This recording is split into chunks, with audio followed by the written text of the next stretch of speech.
혹시 특별한 광고나 기도 제목이 있으신가요? 네, 없으시면 오늘 우리에게 주실 말씀 함께 나누고자 합니다. 오늘 갈라디아서 6장 14절로 예수의 흔적 십자가를 자랑합시다 라는 제목으로 은혜를 나누려고 합니다. 우리 먼저 십자가 자랑의 삶이 되는 우리 성도님들과 이 교회가 되기를 소망합니다. 여러분, 십자가는 자랑할 만하죠? 자랑할 만합니까? 자랑할 만하다는 것은 그만큼 십자가를 내가 안다는 거예요. 그 십자가가 무엇인가? 그 십자가를 내가 뼈저리게 경험을 했고 그 은혜 가운데 서 있으니까 자랑할 만한. 여러분, 사도 바울이요 십자가 외에는 자랑할 것이 없다라고 말합니다. 자기가 살아왔던 모든 삶의 전반적인 것보다 자랑할 딱 한 가지, 십자가. 거긴 누가 계세요? 예수 그리스도. 그분 외에 자랑할 것이 없다는 거예요. 사도 바울도 그래서 자기가 가진 것을 다 버린 거예요. 다 버려두고 오직 예수만 쫓은 사도의 삶을 사는 것입니다. 우리 모두 그렇게 살아갈 수 있기를, 닮아갈 수 있기를 주님의 이름으로 축원드립니다. 여러분, 성도의 바람직한 삶이 뭘까요? 많죠. 성도의 바람직한 삶, 지난번에도 이야기했어요. 또 한 가지가 나타났어요. 그것은 하나님께서 원하시고 기뻐하시는 뜻을 뭐하는 거다? 자랑하는 거다. 내가 살았던 삶을 자랑하는 것이 아니고요. 하나님이 원하시고 기뻐하시는 뜻, 그것을 자랑하는 거예요. 결국은 내게 아니라 하나님의 것을 자랑하라. 이것은 육체가 원하는 돈과 명예와 학력과 지위와 외모, 이런 것에 관한 자랑이 아니다는 거예요. 이것과 전혀 다른 거예요. 그리스도께서 성도들에게 허락하신 영적인 삶의 반경 안에서 겪었던 모든 것, 즉 핍박과 환난 등을 믿음으로 인내하며 감사했던 삶, 이것에 대해서 뭐하라? 자랑하라는 거예요. 어떤 말씀이에요? 여러분들이 한 주간 살아오시면서 겪었던 삶도 있어. 핍박도 있고요. 환난도 있고요. 가진 걱정, 근심, 눈물 나는 남들이 모르는 나만의 괴로움들, 그런 삶에서도 내가 믿음으로 지켜내고 인내하며 견뎌냈던 이 삶, 이것에 대해서 자랑하라는 거예요. 그 인내하고 견딜 수 있는 삶은 누가 주셨을까? 결국 주님이 주신. 그 주님 때문에 내가 이렇게 한 주간에 잘 견뎌온 거예요. 그리고 누구를 자랑해야 돼요? 내가 잘 살아서, 내가 열심히 견뎌내서? 아니요, 내 자랑이 아니고 주님이 나와 함께 하셨습니다. 그분을 자랑하는 거예요. 내 힘으로 될 수 없는 삶, 주님이 나와 동행하시며 이끌어온 삶이에요. 제가 좀 전에 사전에 우리가 찬양했죠. 행복이라는 찬양을 우리가 함께 불렀어요. 이 찬양에는요, 화려하지 않아도, 가진 것이 없어도, 눈물 날 일이 많아도, 억울한 일이 많아도 내게 작은 힘을 주셨어요. 내가 비록 짧은 인생을 살아왔지만 그 삶 가운데서 주신 작은 한 가지가 있었어요. 그것이 행복이에요. 그 행복을 누구냐? 하나님이 주신 거예요. 나에게 주신 믿음이 있었기에 그 믿음 가지고 오늘도 한 주간 한 주간을 견디고 인내하며 감사하며 살아왔다는 거예요. 여러분, 신앙생활의 굵직한 문제들 앞에서 때로는 분노와 적개심으로 대하는 것이 많았어요. 근데 그런 것이 아니라 자신에게 일어난 핍박과 환난 등을 하나님의 허락하신 섭리이자 은혜의 방편으로 여기면서 용납하고 참아내는 믿음의 성숙한 신앙의 삶으로 허락하심에도 감사, 믿어주심에도 감사라는 삶으로 우린 견뎌왔다는 거예요. 다시 말하면 핍박과 환난을 주신 것도 뭐예요? 감사라는 거예요. 이 고난의 삶을 나에게 주신 것, 허락해 주신 것에 감사하고 이것을 잘 견딜 수 있도록 믿음 주신 것도 감사라는 거예요. 하나님께서 자신을 믿어주셨기에 여러분을 믿어주셨기에 얼마나 감사합니까? 할 수 있다고. 그 정도 시험, 그 정도 핍박과 환난 견뎌낼 수 있어. 이런 어려움 할 수 있다고, 견뎌낼 수 있다는 건 하나님이 믿어주신 거예요, 여러분. 그러니 여러분 자랑하셔야죠. 하나님 날 자랑해 주셔. 날 믿어주셔. 하나님이 날 믿어주시니 감사해야죠. 그걸 자랑할 수밖에 없는 거예요. 오늘 우리는 핍박과 환난의 삶을 통해서 나에게 부어주신 은혜를 고백할 수밖에 없습니다. 이것이 감사이자 나의 자랑이 아닐 수 없는 거예요. 오늘 여러분 한 주 동안 살면서 무엇을 자랑했어요? 어떤 걸 감사했습니까? 무엇을 위해서 여러분 열심을 냈습니까? 저는 하나님 자랑하는 것, 이것이 열심이고 나의 자랑이고 나와 함께 하신 그 은혜를 감사함으로 고백하는 것이 우리의 삶이었어야 한다라고 말하는 것입니다. 이처럼 하나님께서는 그리스도의 성품을 닮은 자들, 그들에게 찾아오시는 거예요. 여러분, 여러분은 하나님을 닮은 사람들이에요. 하나님의 형상을 닮은 사람들. 그 어떤 상황이 찾아오든지 그런 삶의 자리에서 인애와 공평과 정직을 이 땅에서 행하는 자들이에요. 아멘. 인애가 뭐예요? 하나님의 사랑을 퍼뜨리는 거예요. 내가 배운 게 아니에요. 하나님이 주신 거예요. 하나님이 주신 인애와 그 사랑과 공평은요, 내가 갖고자 해서 가진 것이 아니라 하나님이 하늘로부터 나에게 부어주신 것이기에 그것을 드러낼 수밖에 없는 거예요. 내가 억지로 한다고 나타날 것들이 아니라는 거예요. 여러분, 이 땅에 우리가 행하는 모든 삶이 하나님께서 주신 거룩한 성품이었다는 것을 발견하게 됩니다. 바울도 그래서 전하는 거예요. 데살로니가 후서 1장 4절은 그래서 전합니다. 함께 있습니다. 시작. 그러므로 너희가 견디고 있는 모든 박해와 환난 중에서 너희 인내와 믿음으로 말미암아 하나님의 여러 교회에서 우리가 친히 자랑하노라. 아멘. 지금 바울의 입에서요, 자랑할 것이 너무 많아요. 갈라디아 교회를 보고 데살로니가 교회들을 보니까 자랑하지 않을 수 없어요. 입이 열려지지 않을 수밖에 없잖아요. 여러분들도 누군가를 보면서 이분 자랑하지 않을 수 없는 거예요. 만나면 이분 자랑하고 싶고 소개해주고 싶고 함께하라고 막 권면해주고 싶은 거예요.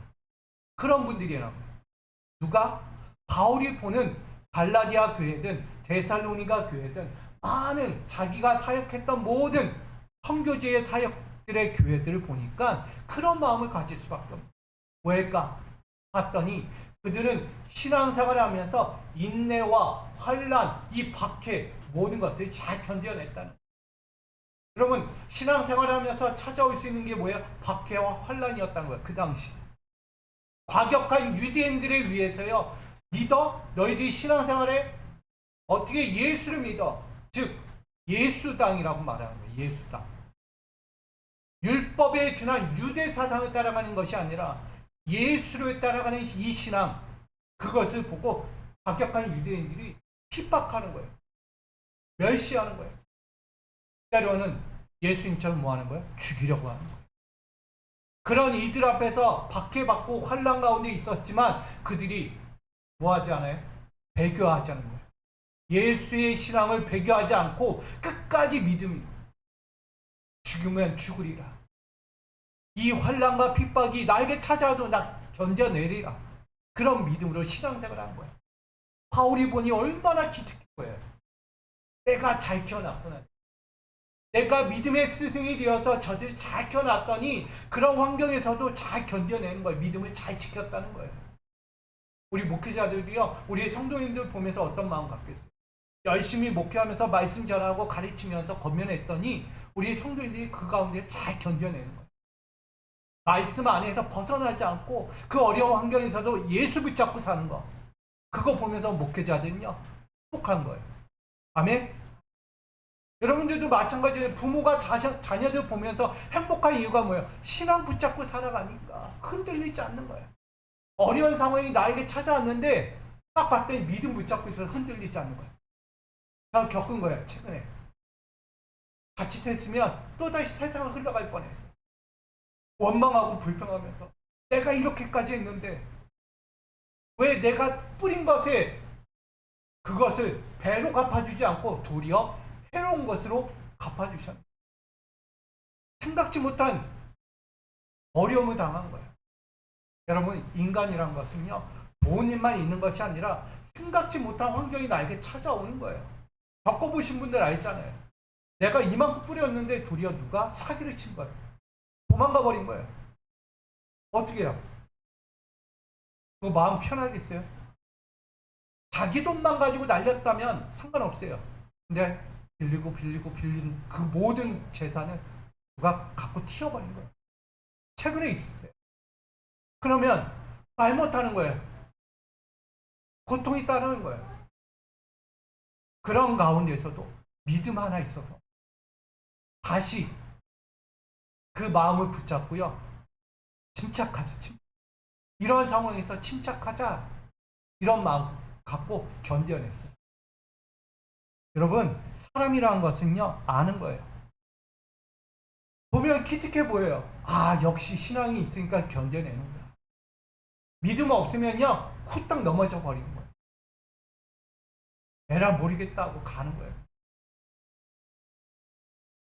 오늘 이 말씀에 나오는 데살로니가 교회도요, 설립된 지 얼마 되지 않았어요. 대척교회, 저희 같은 비전교회, 데살로니가 교회.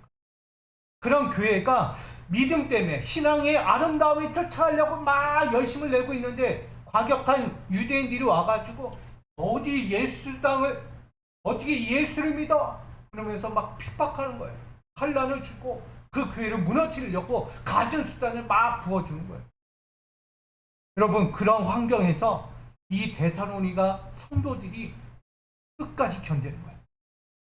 안 넘어질 거야. 나 예수 붙잡고 살 거야. 바울이 예수를 붙잡고 살라고 했어. 예수. 뭐? 십자가.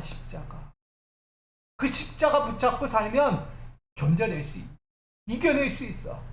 그 어려운 환경에서도 하나님의 은혜가 임할 거야. 그들은 버리지 않은 거예요. 여러분, 어려운 환경 왔다고 쉽게 넘어지면 그거 신앙 아니잖아요. 붙잡는 게 신앙이죠. 저는 여러분들이 그렇게 되기를 소망합니다.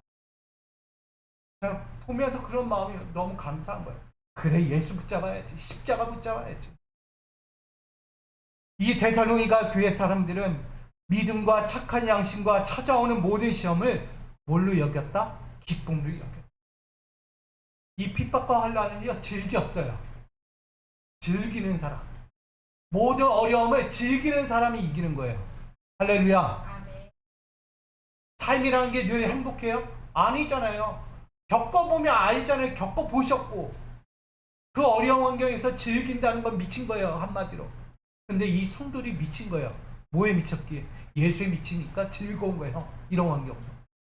올 테면 와. 그래, 환경? 핍박, 환난? 아, 나 예수 때문에 받는 거지. 너무 행복해. 내가 예수 믿었으니까 이런 핍박이 오는 거야. 너무 행복한 거예요. 여러분, 이런 핍박과 환난이 여러분에게 있기를 소망합니다. 아멘? 오늘 즉시 나는 뭐 한 거예요? 내가 예수의 사람이구나. 내가 하나님의 사람이구나. 내가 하나님의 자녀구나. 즐거워해야죠. 즐거워해야 하는 거예요. 오늘 이 모든 시험 앞에서 그들은 기쁘게 여겼고 믿음과 인내로 즐겼다라고 성서는 이야기합니다. 이에 바울은요, 성도들을 향해 아까 이야기했던 인애와 공평과 정직이라는 이 삶의 그들을 축복하고 있는 거예요. 그래, 너희는 그런 사람. 인애한 자들, 공평한 자들, 정직한 자들이야. 뭐 앞에도 굴복하지 않고 배교하지 않고 믿음의 신앙을 떠나지 않은 너희, 내가 인정해. 역시 너희는 그리스도의 성품을 닮은 사람이야. 그리스도의 사람, 하나님의 자녀야 라고 바울이 인정해주고 있는 것입니다. 그러니 많은 교회 앞에서 뭐 할 수 있겠어요? 자랑해야죠. 자랑. 이런 교회는 자랑해도 마땅한 거예요. 뭐 부흥 성장해서 성도들 많아지고 뭐 헌금 많이 거쳐서 재정이 땅땅하다? 그게 자랑할까요? 그건 자랑할 게 아니에요, 여러분. 저도 목회하면서 많은 분들 봤지만 그걸 자랑하는 분들이 너무 많았어요. 성도 많아지고 재정이 많아지니까 우리 교회 이런 교회야. 죄송하지만 꼴보기에 뭐가 많아져야 돼요? 신앙 붙드는 자들이 많아요. 믿음 붙드는 자. 어떤 환란과 시험이 찾아와도 믿음 붙들고 사는 자들이 많아야 되는 거예요. 부흥이 중요한 게 아니에요. 영적인 부흥, 내면의 부흥이 필요한 거예요. 우린 그것을 위해 달려가는 것입니다. 오늘 바울은 그런 자들을 놓고 수많은 교회들이요, 본받아라, 본받아라. 이 개척 얼마 되지 않은 이 교회가 그런 신앙 앞에서 견디고 믿음을 지켰다. 저는 우리 교회가 그렇게 되기를 소망합니다. 몇 명 없잖아요. 몇 명 없어요. 근데 저는 뭘 봐요? 여러분의 믿음을 보여. 저는 자랑하고 다녀요. 죄송하지만 자랑하고 다녀요. 솔직하게. 우리 권사님들 자랑하고 다닌다고. 저희 교회, 저희 지방의 교회들. 목사님들 물어봐요. 교회 어떻게? 저희 짱 있어요. 짱. 저희 이 왕짱이 있다니까요. 그래서 교회 어렵지 않아요. 성도에 있으니까 규칙교회가 어려워서 걱정돼서 맞아요. 근데 저희 교회요 짱이 있어요. 믿음 짱이에요. 믿음. 저희 그런 분들 때문에 어렵지 않아요. 그리고 누가 지켜줘요? 이런 분들 때문에 하나님이 지켜주세요. 저 자랑하고 다닙니다. 솔직히. 재정 가지고 자랑하지 않아요. 성도 수많은 것 가지고 자랑하잖아요. 믿음 있는 우리 권사님들, 청년들, 우리 사랑하는 성도님들 놓고 감사하다고, 고맙다고 제가 자랑하고 다닙니다. 여러분, 믿음은 순수해야 돼요. 데살로니가 교회든 오늘 본문을 보는 갈라디아 교회든요, 순수한 거예요, 믿음. 그 믿음의 순수함을 가지고 신앙생활을 했더니 많은 사람들 앞에서 자랑거리가 되는 거예요. 저는 순수한 신앙의 충성심을 가지고 핍박과 환난조차 구원의 자랑으로 여기는 이들을 보는 이 바울의 이야기. 역시 좋다. 이런 자랑거리가 여기서도 나고 저기서도 나고 계속 물려 퍼져야 되는구나. 이런 마음을 갖습니다. 성도들에게 무엇이 있기에? 바로 십자가의 흔적이 이것을 갖고 살아가기에 자랑할 만하지 않겠습니까? 그래서 십자가의 흔적을 갖고 살아가며 구원을 보장받은 성도, 그가 누구다? 하나님의 기쁨이 되는 사람이에요. 어디 가서도 자랑할 만한 사람들이에요. 이미 여러분들은 믿음을 소유했어요. 십자가를 붙들고 살아가는 사람은 구원을 보장받은 사람. 그러니 어디 가서도 자랑할 만하잖아요. 딴 것 가지고 자랑 안 해요. 구원 받았잖아요. 구원 받았잖아요. 아직도 의심돼요? 나 구원 안 받았어요. 아니잖아요. 구원 받았어요. 그러니 자랑할 만하죠. 어떤 교회 갔더니 교회는 열심히 행나 다녀요. 근데 구원이 없어. 구원이 없다는 얘기는 십자가가 없다는 얘기예요. 믿음이 없다는 거예요. 믿음이 없다는 얘기는 뭐예요? 환난과 핍박이 다가오니까 쉽게 무너지는 거예요. 신앙생활 하면서도. 의심이 많아요. 그건 신앙이 아니에요. 믿음도 아니에요. 교회는 나와도 종교적인 생활하는 거예요. 진정한 믿음은 그런 환난과 핍박이 와도 믿음을 견뎌내는 거예요. 이겨내는 거예요. 끝까지 싸우는 거예요. 믿음으로. 사단마귀 싸워 이겨야죠. 그래야 승리하는 거예요. 그런 사람은 믿음이 있는 자라고. 결국 그런 사람은 어때요? 행복한 사람입니다. 우리 모두 행복해지기를 소망합니다. 그래서 오늘 본문 갈라디아서 6장은 십자가를 자랑하는 바울의 이야기가 등장하는 거예요. 갈라디아 교회에 범법한 자들이 등장합니다. 불법한 자들, 영적인 불법을 행하는 자들. 그게 누구냐? 할례당원들이에요. 할례당원들. 육적인 할례, 육체의 할례를 행하지 않고는 위롭다 칭하지 못하고 구원받을 수 없다라고 말하는 거예요. 우리 남자들은 태어나면 8일 만에 뭐 한다고요? 할례를 행한다고 그래요. 유대계의 율법에 준하는 행위들이에요. 이 행위를 통해 하나님의 백성이 된다라고 말합니다. 결국 이게 뭐예요? 심각한 율법주의 행위에 빠져버린 거예요. 하나님의 백성이 되는 기준이기도 합니다. 할례의 행위는. 그러나 그것이 너무 지나치게 율법주의로 빠져버리는 순간 하나님의 영적인 할례에 해당되지 않는 삶으로 가게 되는 거예요. 자, 창세기 17장 10절을 먼저 읽어볼게요. 시작. 너희 중 남자는 다 할례를 받으라. 이것이 나와 너희와 너희 후손 사이에 지킬 내 언약이니라. 이 말씀을 보면 할례의 종교적 열심히 행위로 구원을 약속받은 하나님께 속한 자의 징표로 이야기하는 거예요. 할례는 한마디로 하나님께 속한 자예요. 앞으로 구원받을 백성, 언약의 백성이라고 이야기하는 거예요. 틀린 말이 아니죠. 맞는 말이에요. 근데 이 열심히의 자랑이 달리 이야기되는 거예요.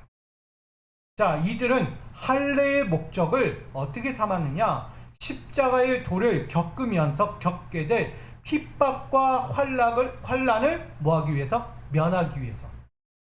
할례 받는 이유가 뭐다? 핍박과 환난을 면하기 위해서 받는 거예요. 자, 지금 과격한 유대인들은 뭘 이야기해요? 할례를 받으라. 할례 받으면 너희는 하나님의 언약의 백성으로 인정해 줄게. 우리 유대 백성으로 인정해 줄게라는 거예요. 그래서 때로는 이방 민족도 뭐 하라고 해요? 할례를 행하라. 너희가 진짜 우리 민족이 될 거냐? 그럼 할례 행위를 해요.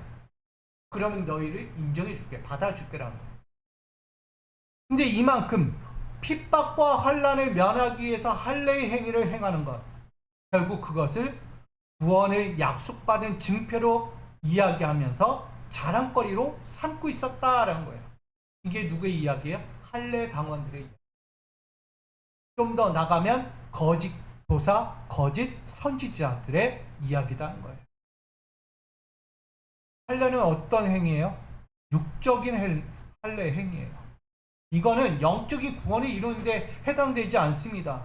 그냥 단순히 백성으로 삼아주는 거예요. 백성. 너희 그래 내 백성이야. 이걸로 구원받을 수 없다는 얘기예요. 근데 이들은 이걸로 구원받을 수 있다라고 이야기합니다. 그래 잘못된 거죠. 잘못된 신앙을 그들에게 심어주는 이단이 들어와서 그렇게 망가뜨리고 있는 거예요. 어디에? 갈라디아 교회. 이 할례 하나의 행위로 말미암아 구원을 완성했다라고 이야기하는 건 절대 이룰 수 없다는 거예요. 근데 도리어 그들은 자랑하고 있다는 거예요. 이게 어찌 자랑이 됩니까? 단순히 이야기하면 여러분이 이 자리에 앉아서 예배 드리는 것만으로 난 구원받은 거야. 아, 자랑거리에 삼는 거예요. 맞아요, 틀려요. 교회에 들어왔으면 구원받은 거예요. 할례 행위, 율법의 행위가 그렇다는 거예요. 나 예배 드렸어요. 나 기도했어요. 찬양했어요. 나 헌금생활 열심히 했어요. 다 구원받았습니까? 아니란 얘기입니다. 그건 구원과는 별개예요. 착각하는 신앙이 많은 거예요, 우리가. 그래서 교회 안에 육체적으로 완벽하고 행하는 외식과 외형적인 할례 행위로 예수의 흔적을 삼으려는 할례 당원들의 가르침을 속히 피하라. 거짓 선지자, 거짓 교사들의 이 할례 당원들의 가르침에서 빨리 피하고 신앙의 본질적인 환난과 핍박의 십자가의 흔적으로 돌아오라고 말씀하고 있습니다. 여러분, 예수 믿다가 환난과 핍박 받으니까 뭐예요? 배교하는 거예요. 예수 버리고 다시 가는 거예요. 이단으로. 잘못된 유대 사상, 율법주의로 빠져가는 거예요. 그걸 누가 보고 있어요? 바울이 보고 있는 거야. 갈라디아 교회. 가지마. 거긴 잘못된 거야. 그건 이단이야. 그거 이야기하고 있는 거예요. 거기에는 예수의 흔적도 없고 예수의 은혜도 없다라고 말합니다. 달리 이야기하면 십자가의 흔적은 전혀 찾아볼 수 없다고 말합니다. 복음의 참된 진리는 오직 바울의 교훈과 책망 안에 담겨 있었다라고 말합니다. 그것이 오늘 14절에 이렇게 증거합니다. 그리스도로 말미암아 세상이 나를 대하여 십자가에 못 박혔다라고 말합니다. 자, 바울은 지난날 하나님의 뜻에 거스르며 불신앙 중심의 율법에 준하는 그 인생을 살았죠. 결국 세상에 준하는 악법의 주인이었어요. 누가? 바울이요. 지금 바울이라고 이야기하지만 그 당시 누구였어요? 사울. 높은 자. 사울이었어요. 율법에 준한 아주 강력한 권위를 가진 자였어요. 그런 자가 지금 예수를 만나고 변화된 거예요. 자기를 소개하는 거죠. 나는 지난날 그렇게 권위적인 사람, 외식과 외형, 할례의 유형을 따라서 나는 율법에 준해서 그렇게 열심을 내며 살았던 세상에 속한 자, 그렇게 살아왔다라고 자신을 증언하고 있는 거예요. 근데 그가 지금 어떻게 했다고요? 십자가에 못을 꽝 박았다는 거예요. 꽝 박았다. 꽝. 더 이상 나는 세상에 속한 자, 율법에 속한 자가 아니다. 나는 예수께 속한 자. 본질을 그걸 이야기하는 거예요. 여러분, 율법에 준한 사람들은 어떠하냐면 자기 신앙에 대해서 관대해져요.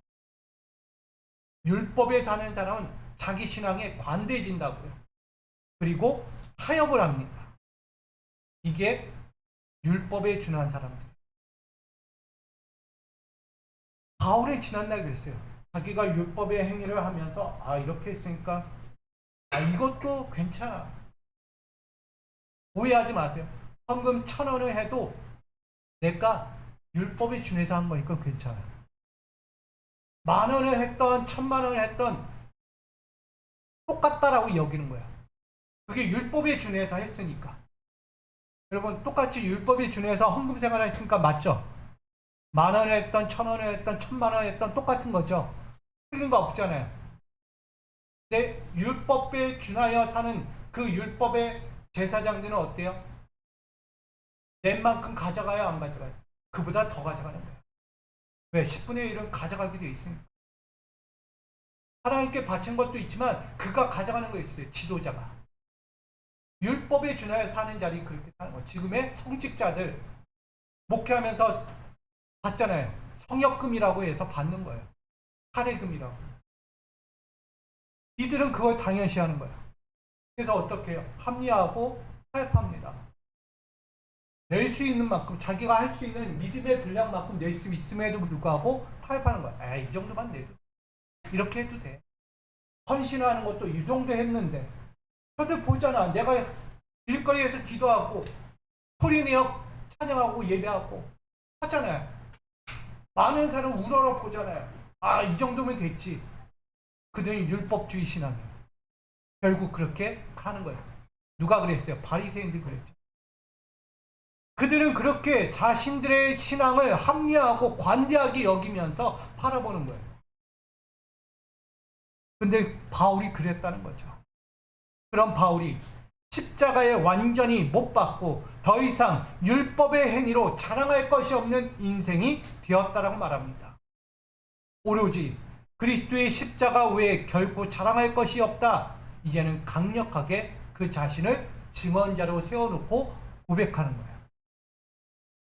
다른 거 어떤 거 갖다 놔도 못 믿잖아요. 근데 그 자신을 믿는 자들 앞에서 드러내는 거예요. 내가 지난날 그랬지만 지금은 나는 십자가 외에 자랑할 것이 없는 인생, 변화된 인생을 여러분 앞에 소개합니다 라고 이야기해요. 스스로 자기 자랑하는 거예요. 나는 예수의 사람이에요. 예수의 사람. 그래서 그 자신에 대하여 이렇게 말하는 거예요. 17절 읽어볼까요? 내가 내 몸에 예수의 흔적을 지니고 있노라. 때로는 당당해야 돼요. 자기 자랑을 위해 당당해야 돼요. 어떤 면에서? 믿음의 흔적 가운데서, 신앙의 흔적 가운데서 자랑해야죠. 그 바울 자신은요, 자기 자신 안에 뭐가 있다고요? 예수의 흔적이 있다고 자랑하는 거예요, 여러분. 나 여러분들에게 나 잘났어요, 높아졌어요, 나는 여러분들보다 율법에 준하여 똑똑한 사람이에요. 그거 자랑합니까? 아니잖아요. 그거 자랑하는 게 아니에요. 십자가의 흔적이 있다. 십자가의 흔적은 뭘까요? 다메섹 도상에서 그것도 예수를 믿는 자를 핍박하고 정죄하고 잡아넣으려고 떠나다가 다메섹 도상에서 예수를 만난 거예요. 바울이. 예수를 만나니까 잡으러 가요, 안 잡으러 가요? 안 잡으러 가요. 우리요 같은 동역자가 되려고 합니다. 그런 바울이었어요. 그런 바울이 예수의 흔적을 지니고 있다라고 말합니다. 자, 이 예수의 흔적을 좀 더 깊이 이야기해 볼게요. 예수의 흔적이라는 이 단어는요, 성경이 이렇게 이야기해요. 노예의 몸에 찍힌 낙인. 우리 동물들에도 도장 찍잖아요. 어떤 도장이에요, 그거? 간실하다, 건강하다, 이제는 내 거다라고 도장 찍는 거예요. 그것처럼 이 예수의 흔적이라는 것을 성경의 번역은 원래 이렇게 이야기해요. 원어에는 노예다. 노예. 이제 모든 소유는 누구에게 있다? 하나님께 있다. 사도 바울은 자기에게 예수의 흔적이 있다는 것은 결국 하나님이 나의 주인이다. 나는 이제 하나님의 노예다라고 자기를 찍은 거예요. 도장을 찍은 거예요. 이런 원어의 해석이 있습니다. 여러분, 바울은 갈라디아 성도들에게 전하는 거예요. 나 자신이 이제 예수의 노예가 되었다. 너희도 예수의 노예지 않냐? 근데 왜 나를 핍박하고 정죄하느냐? 보니까 갈라디아 교회 성도들이요, 이 바울을 핍박해요. 멸시해요. 왜일까요? 바울은 율법주의자니까. 아직 예수의 사람이라고 못 믿는 거예요. 저가 진짜 변화됐을까? 예수 믿는 사람일까? 의심이 드는 거예요. 예수를 만났다고 내가 본 적이 없잖아. 저가 변화됐다는데 진짜 예수의 흔적, 십자가의 흔적이 있다? 아, 누가 믿어요, 그걸? 못 믿잖아요. 진짜 믿음이 있는가 없는가, 예수의 사람인가 아닌가를 모르니 오히려 저들은 이렇게 생각해요. 예수가 우리 잡으러, 바울이 우리 잡으러 온 거. 우리 떼가지고 끌고 가서 저 로마에다가 가둬버리려고 하는 거예요. 우리 저들한테 저 바울에게 빠지면 안 돼. 저 바울과 엮이면 안 돼. 그래서 뭐예요? 핍박하는 거예요. 박해하는 거예요. 그런 바울이다라고 그는 이야기하는 거예요. 그런 이들 앞에서 이야기하는 거예요. 나는 예수의 노예가 되었다. 그래서 예수의 흔적이 내 안에 있다라고 그는 계속해서 그들 앞에 증거하는 거죠. 바울은 갈라디아 성도들이 자신을 믿지 못하고 계속해서 그렇게 괴롭힐 때 세상의 율법에 대하여 나는 완전히 못 박았다라고 이야기하면서 나는 예수의 흔적을 지녔노라 라고 이야기하는 것입니다. 여러분, 그래서 바울은 누구다? 그리스도인이라고 말하는 거예요. 그리스도인은 같은 믿는 사람에게도 핍박을 당해요. 이해됩니까? 믿는 신앙인 안에서도 핍박을 당한다고요. 쉽게 얘기하면 우리 믿음의 교회 안에서도요, 서로 뭐예요? 치고받고 하잖아요. 서로 미하고 다투고 싸우고. 여러분, 좋은 거예요. 왜? 그리스도인이니까. 그리스도인이니까 하나님의 자녀니까 싸우는 거예요. 하나님의 자녀가 아니면 싸울 일이 없어요. 하나님의 자녀의 눈에는 보이는 거예요. 너가 믿는 자인지 안 믿는 자, 진짜 신앙을 가진 자인지 안 가진 자인지 보이는 거예요. 그러니까 싸우는 거예요. 믿음 없는 자의 입과 행동은 다르잖아요. 교회 안에 와 있지만 믿음 없는 자들은 달라요. 행동도 언어도 다 달라요. 세상적인 언어 갖다 오고요, 세상적인 방법 갖다 쓰고요, 자기 육체적인 생각을 끄집어내는 거예요. 그건 예수의 사람이 아니죠. 그러나 예수의 사람들은 믿음의 말을 하는 거예요. 믿음의 행동을 하고요, 믿음의 관계를 맺어가요. 바울은 이처럼 이 모든 것 가운데 전하는 딱 두 가지가 있습니다. 짧게 전합니다. 첫 번째, 육체의 자랑을 내세우지 못하도록 전하고 있는 것입니다. 13절에 보니까 할례 받은 그들이라도 스스로 율법은 지키지 아니하고 너희에게 할례를 받게 하려는 것은 그들이 너희의 육체로 자랑하려 함이라. 할례라는 이 육체적 할례를 가지고 단순히 그들은 한 명 늘었어요. 2명 늘었어요. 3명 늘었어요. 아, 우리 할례당의 인원이 점점 많아졌어요. 누가 비슷해요, 지금? 신천지 비슷하잖아요. 14만 4천 명 채워집니다. 뭐 이런 얘기예요. 자랑하고 그냥 현수막 크게 달고요. 버스에다 달아놓고 움직이는 거예요. 14만 4천 명 채워졌습니다. 빨리 오세요. 빨리 오세요. 더. 그 중에서도 골라냅니다. 알곡과 가라지 골라냅니다. 여러분. 빨리 오세요. 신천지 이야기하는 거예요. 그래서 거기에 들어가려고 14만 4천 명이 인원이 넘었어도 거기에 들어가서 그 중에 알곡이 되려고 자기 전 재산 갖다 바치고 자기 모든 것을 올인해서 그렇게 신천지 따라가는 거예요. 그게 제정신입니까? 그게 믿음이에요? 그건 아니에요. 자꾸 이런 자들이 나오는 거예요. 할례당 같은 자들. 율법주의 행위 가지고 형식적인 거, 외적인 거 가지고 구원이라고 말하고 그거 가지고 신앙이라고 이야기해요. 이들은 육체적인 자랑 한 사람 내려가니까 와 우리 모였다 다 채워졌다 자랑하는 거야. 우리 교회 이렇게 많아요 말하는 거야. 그 자랑거리 아니잖아요. 바울은 보고 있어요. 율법은 하나님의 뜻과 가르침에서 벗어나지 않고 온전히 거룩한 신앙생활을 할 수 있도록 안내하는 지침서다라고 이야기하는 거예요. 율법은 신앙생활 열심히 하라고 하는 지침서라는 얘기예요. 그것을 구원으로 여기면 안 된다는 거예요. 이를 잘 지키는 자는 생명을 얻고 풍성한 복을 겸하여 받게 된다는 것을 이야기하는 거지 그것의 구원의 완성은 아니에요. 율법이 준하는 것이.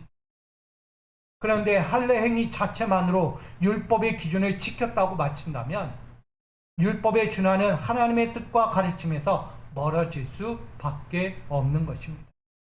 도리어 자신의 소유욕, 율법을 열심히 했으니까 내 소유욕이 생기는 거예요. 이렇게 하면 채워지고 이렇게 하면 되고 이렇게 하면 되는 거예요. 내 욕심이 채워지는 거예요. 이것을 하나의 방편과 자랑으로 여길 수밖에 없다라고 바울은 증거하고 있는 것입니다. 이러한 자들은 도리어 하나님의 책망과 진노 외에 찾아올 것이 없다라고 말하는 거예요. 여러분, 행위의 신앙 갖지 마세요. 주일이 됐고 평일이 됐던 신앙생활을 하는데 자꾸 행위적으로 나 이렇게 했어요. 나 이만큼 했어요. 어떻게 해야 될지 몰라요. 이거 얘기하지 말라요. 그건 신앙이 아니에요. 그래서 바울은 율법주의자들을 위한 갈라디아 교회 성도들이 육체의 할례를 신앙의 최대 자랑거리로 여기는 것 또한 더 이상 십자가의 삶으로 인한 핍박과 환난의 자리에서는 도피하려고 하는 이러한 자세에 대해서 따끔하게 지적하고 있는 것입니다. 핍박과 환난 받기 싫으니까 뭐 한다고요? 율법에 준해서 산다는 거예요. 그리스도의 신앙을 따라가야 이들이요 배교하는 거예요. 아 내가 이렇게 예수 믿고 살려니까 자꾸 핍박이 와 환난이 와. 에이 몰라 그냥 좀 율법주의에 따라가야지 다시 원래 돌아가는 거예요. 예수가 그렇게 하지 않았는데 바울이 그거 보고 빨리 돌아오라는 거예요. 그건 아니야 라고 이야기했죠. 그러기에 육체의 할례로 구원을 향하여 나가는 십자가의 삶을 대처할 수 없고요. 율법적 행위로 십자가의 삶을 정당화하면서 자랑할 수도 없다는 것을 오늘 명심해야 합니다. 두 번째, 복음의 동역자를 괴롭히지 못하도록 오늘 바울은 전하고 있습니다.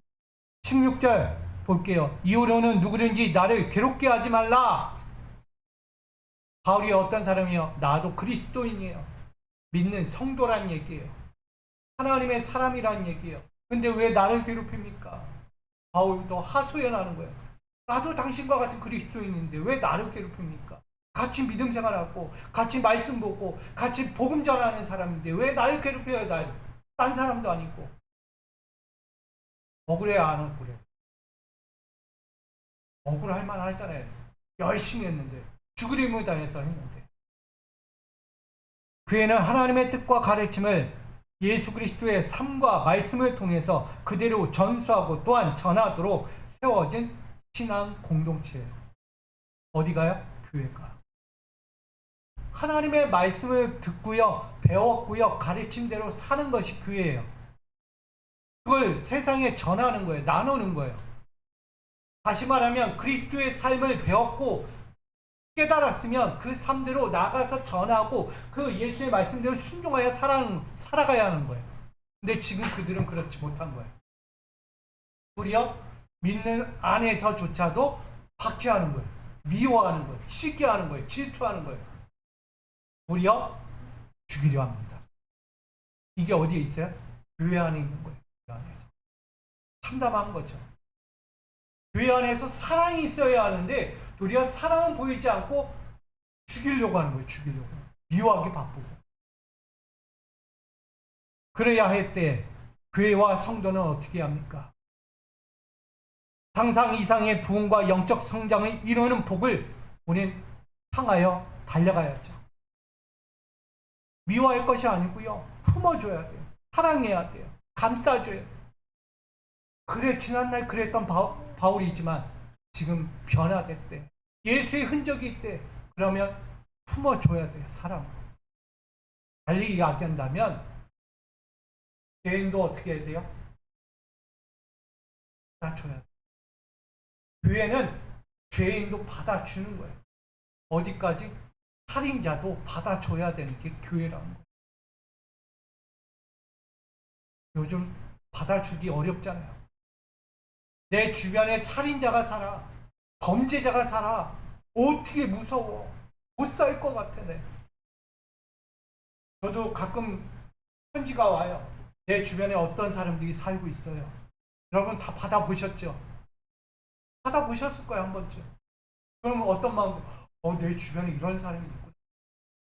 겁부터 나는 거예요. 딴 데로 이사 가야지.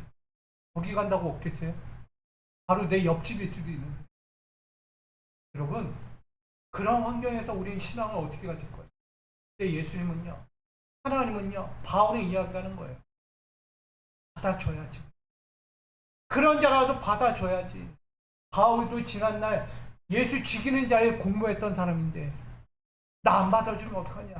나 좀 받아줘. 하고 이야기하는 것과 같은 거예요. 그들의 마음을 이해하라는 거예요. 나도 예수 믿고 싶어. 나도 구원받고 싶어. 나도 하나님의 사람이 되고 싶어 하면서 오는데 안 받아주면 교회는 어떡할 거예요? 교회의 역할이 뭐냐고요? 그를 품어주는 건데. 너 죄인이잖아. 너 살인자잖아. 강도잖아. 너 오지마 교회에서 막 이래요. 그러면 됩니까? 안 되는 거예요. 저는 우리 교회는 그러지 않기를 부탁드립니다. 예수의 십자가로 품어줘요. 여러분들도 죄인이잖아요. 살인자예요. 솔직히 얘기하면. 예수 죽였잖아요. 예수 죽인 살인자라고요, 여러분들. 저도 마찬가지고. 근데 우리가 어때요? 구원 받았어요. 그분이 날 용서해 줬습니다. 오늘 바울도 그런 인생을 이야기합니다. 교회는 구원에 이르는 방법을 알려주는 장소입니다. 그러기에 율법의 행위, 할례를 통해서 신앙의 정점으로 여기고 신앙 공동체 가운데 하나님의 선하신 뜻을 잃어버리고 연합하지 않고 부흥하는 것에 멀어질 수밖에 없는 그런 육체적 할례, 그냥 신앙의 할례, 율법주의에 빠져서 걸어간다면 신앙 공동체는 찾아올 수 없다는 것을 말합니다. 신앙 공동체에 무슨 견제가 필요해요? 신앙 공동체에 무슨 분열이 필요합니까? 신앙 공동체 안에 왜 복음이 자꾸 소멸되어 갑니까? 그것은 있을 수 없는 거예요. 이것을 다시 바로잡기 위해서 바울은 말하고 있어요. 갈라디아 교회도 믿음으로 세워진 교회인데 잘못된 이단들이 들어와서 회짓고 나가니까 그걸 깨우쳐주기 위해서 바울은 있는 힘껏 전하는 거예요. 나도 너희와 같은 사람이야. 복음은 이게 아니야. 신앙생활은 이게 아니야. 돌아와. 빨리 그거 버리고 십자가 붙잡아. 예수의 흔적으로 살아야 돼. 너희 신앙 공동체는 핍박하고 환난하는 교회가 아니라 그들을 받은 자를 품어주는 교회. 사랑하는 교회야. 예수가 그렇게 했어. 예수가. 그걸 바울이 전하고 있는 것입니다. 오늘 이러한 자들은 정말 예수의 말씀 듣지 않고 바울의 이 권면을 듣지 않고 똑같이 바울에게 행했던 괴롭히는 인생들은 하나님의 책망과 진노 외에 찾아올 것이 없다라고 말하고 있는 것입니다. 교회 안에서 미워하지 마세요. 교회 안에서 내 마음에 들지 않을 수 있어요. 아, 정말 마음에 안 들어. 근데 미워하지 마세요. 미워하는 순간 나도 그 사람에게 뭐 받는 거야? 똑같은 정죄 받는 거잖아요. 죄인 되는 거예요, 똑같이. 저는 죄인이 돼도 나는 사랑해줘야죠. 그게 하나님의 사랑입니다. 그러기에 육체적 할례로 신앙 공동체와 신앙의 정점을 대체할 수 없다는 것을 아시고 율법적 행위로 결코 연합과 부흥과 성장을 이룰 수 없다는 것을 명심하시기를 부탁드립니다.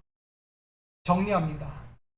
육체의 할례로 인하여서 구원에 이르는 바른 교훈과 참된 신앙에서 벗어날 수 있다는 것을 기억하시기 바랍니다.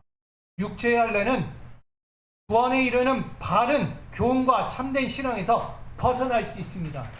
육체의 할례는 율법의 행위로 빠져 신앙 공동체를 해하는 위험성에 여러분 빠질 수 있다는 것을 교훈하고 있습니다. 바울은 갈라디아 성도들이 신앙생활의 모든 면에서 이렇게 되기를 원합니다. 우리 주 예수 그리스도의 십자가 외에 결코 자랑할 것이 없노라. 자꾸 할례를 가지고서 자랑하는 거예요. 쓸데없는 거 잘못 배워놔가지고. 육체의 할례를 자랑거리로 삼지 말고 오직 그리스도의 십자가만의 자랑으로 여기며 그리스도의 사랑의 법을 쫓아 살아가며 믿음의 책임과 의무를 기억하고 바른 교훈과 가르침으로 새 사람 된 사랑의 삶을 살아가라고 오늘 강조하고 있는 것입니다. 오늘 전체 본문의 메시지입니다. 결론입니다. 오늘 예수의 흔적 십자가를 자랑합시다. 오늘 그것을 여러분들에게 축복으로 전합니다. 예수의 흔적을 지닌 하나님의 자녀가 됩시다. 17절 말씀을 보니까 내가 내 몸에 예수의 흔적을 지니고 있노라. 바울에게 있는 예수의 흔적이 지금 저와 여러분에게도 있기를 소망합니다. 구원을 향하여 가는 길은 많은 수고와 고난이 따르기 마련입니다. 그러할 때 핍박과 환난을 분노와 진노로 여기는 것이 아니라 바울처럼 그리스도께서 이루신 십자가의 기쁨과 영광을 함께 감사로 여기는 것이 중요한 것입니다. 그래서 구원의 기쁨과 영광은 십자가 희생이 없이는 결코 이룰 수 없는 길임을 명심하시고 십자가 환난으로 끊임없이 찾아오는 육체의 행위, 소유욕의 유혹들, 이 십자가의 삶의 길에서 성령의 도우심을 구하시고 그리스도의 향기가 더욱 내 몸에서 우러나올 수 있도록 예수의 흔적, 십자가의 희생과 믿음을 여러분 자랑거리로 여기면서 끝까지 달려갈 수 있기를 부탁드립니다. 쉽게 얘기하면 환난과 핍박이 곧 나의 자랑이다. 아멘. 사랑으로 여기셔요. 그래서 오늘 또 나가가지고 누구 괴롭히지 마시고 그게 예수의 자랑의 흔적이에요 이러면서 전도하지 마시고요. 내가 받았던 거, 그 예수의 흔적 가운데 믿음 생활하니까 받는 이 환난과 핍박을 자랑으로 여기셔야 돼요. 그러므로 사랑하는 여러분, 바울은 디모데후서 1장 8절의 마지막으로 이렇게 전합니다. 함께 읽어볼까요? 시작. 그러므로 오직 하나님의 능력을 따라 복음과 함께 무엇을 받으라? 고난을 받으라 라고 말하는 것입니다. 하나님께서 원하시고 기뻐하시는 뜻을 위해서라면 십자가의 삶으로 들어가야 합니다. 왜냐하면 복음을 위해서 나를 부르셨고 상처와 고통의 삶에 세워주셨어요. 나라는 존재가 예수 그리스도의 흔적, 소유라는 증거로 삼기 위해서 그 환난의 상처와 고통의 연장으로 나를 세워주신 거예요. 예수의 흔적을 새기기. 그것이 고통이 아니고 절규가 아니에요. 나라는 존재는 예수의 자녀, 하나님의 자녀라는 것을 알려주기 위해서입니다. 그러므로 삶의 모든 자리에서 한계가 찾아올지라도 감사와 영광으로 여기고 믿음을 통하여 예수 그리스도의 흔적, 십자가의 삶을 자랑하는 우리 미소교회와 우리 믿음의 성도님들 삶이 되어지는, 또다시 이 한 주를 시작하는 여러분의 모든 삶이 되어지기를 주님의 이름으로 간절히 축원드립니다. 그런 의미에서 우리 이렇게 인사하고 마칩니다. 예수의 흔적 십자가를 자랑합시다. 할렐루야. 이제 이따가부터 환난이 찾아올 거예요. 아싸, 감사하다. 즐기십시오. 환난을 즐기시고 믿음으로 인내하고 견뎌서 승리하시기를 축복합니다. 말로만 아멘 하지 마시고 진짜 하십시오. 아멘? 할 수 있습니다. 하면 된다. 해보자. 이게 우리의 신앙입니다. 앞으로도 이 예수의 흔적으로 십자가 자랑하는 여러분의 믿음 생활 축복으로 달려가기를 다시금 기도합니다. 사랑합니다. 주님, 우리 사랑하는 성도들, 기업들, 가정들, 삶의 자리가 십자가를 자랑할 만한 예수의 흔적을 가지고 살아가기를 소망합니다. 이 믿음을 가지고 지금껏 살아왔는데 더욱더 그 믿음 가지고 앞으로도 살아가 하나님께 기쁨이 되고 영광이 되도록 저들의 삶을 즐겁게 하여 주시옵소서.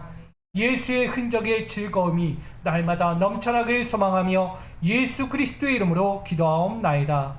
아멘. 찬송가 630